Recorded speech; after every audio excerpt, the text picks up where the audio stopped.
Hey, Matt Bacon from Dropout Media here. I'm starting a new video series here on the IMP channel to kind of talk about PR, the music industry, all that good stuff.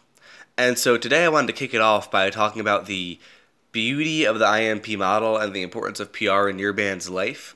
I used to actually work for IMP years and years ago, and a big part of the appeal for me is the way that the label focuses on, well, the PR company rather, focuses on helping younger artists develop themselves and go from nothing to, having articles in the Huffington Post and Tattoo.com and Sputnik Music and all these places.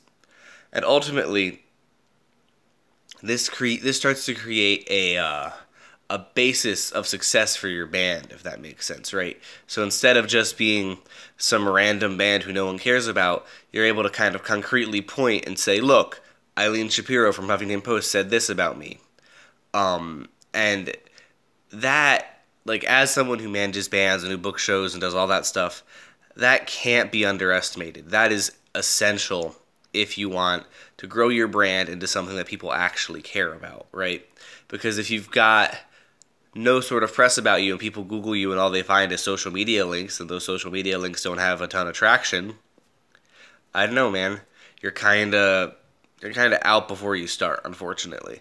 So that's something I've been really kind of pushing people towards. A lot of people try to get management or try to get booking before they get PR, but at the end of the day, if you don't have PR, if you don't have people who are reading about you and who actively want you, then it's not going to matter, And when it comes down to it, for bands of all genres that haven't had traction before and are starting to get somewhere and want to be bigger than they are, IMP is one of the few companies that will take a fledgling band just as much as they'll take a huge band. They worked with Delta Deep, Phil from Def Leppard's side project on a couple records, They will do both things and will help grow all projects.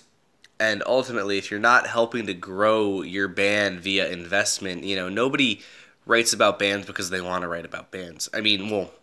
No one writes about bands because they want to write about random bands who they find, right? You're not going to get a random review. You need to be paying people to get reviews. If you're not, actively talking to the people who have the relationships with the reviewers, then you're not going to get anything. And that just kind of sucks. I'm a writer. I get hundreds and hundreds of emails every day with records, and I only really listen to the ones that my friends who are PR people send me. Maybe that makes me fucking uptight and a loser, but, that's how most PR people work. So, go out, look at the IMP website, realize that they do actually have your best interests in mind. I think that they can help you grow. I know it's an investment, but it's the first investment that any serious band needs to make. And if you're not willing to make those investments, then you're shooting yourself in the foot.